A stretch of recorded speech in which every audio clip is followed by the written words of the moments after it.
The four paths of yoga. The term yoga was derived from a Sanskrit word meaning to join, to integrate, or to unite. The goal of yoga is to reach the union of mind and body, and it is believed to have been put to use for more than 25,000 years. Yoga, as we know it today, dates back to ancient times in India.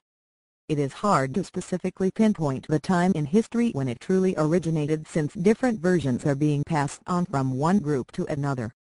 Figures of how long it has been around have relied upon the expertise of the historians who interpreted the sacred carvings found in the Indus Valley Civilization. The actual carving is in the form of a rock seal which contains an image sitting cross-legged, as if meditating. This seal, which was coined Shiva Pashupati, was discovered by a British archaeologist, Sir John Hubert Marshall. With this discovery, archaeological evidence started shedding light to support the belief that the practice of yoga began 5,000 years ago. Another expert, David Frawley, who is a Vedic scholar, claims that yoga dates back to the earliest Hindu writing, called Rig Veda, which was believed to have been written between 1500 and 1200 BC. Rig Veda is considered the oldest religious text in the world, and it contains rituals, ceremonies and sacrifices.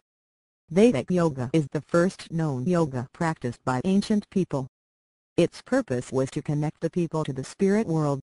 There are four basic paths of yoga existing from Bhagavad Gita, Song of God, which is an ancient, sacred text that some consider a practical, self-contained guide to life. These types of yoga are Bhakti yoga, Dhyana yoga, Jnana yoga and Karma yoga.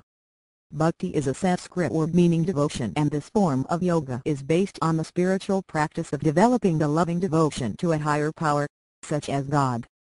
Bhakti yoga focuses on reducing selfishness and removing jealousy, hatred, lust, anger, pride and arrogance. From there, practitioners strive to fill themselves with joy, happiness, peace, and knowledge. Through this their concerns and anxieties vanish, whereupon they attain everlasting peace.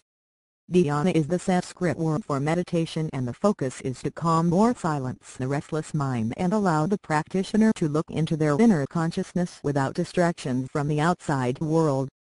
Dhyana yoga involves concentration upon a point of focus with the intention of knowing the truth about it. The meditation techniques learned give the practitioner a glimpse of their inner life and connects them with their true nature. Jnana is a Sanskrit word meaning knowledge and is frequently interpreted to mean knowledge of the true self.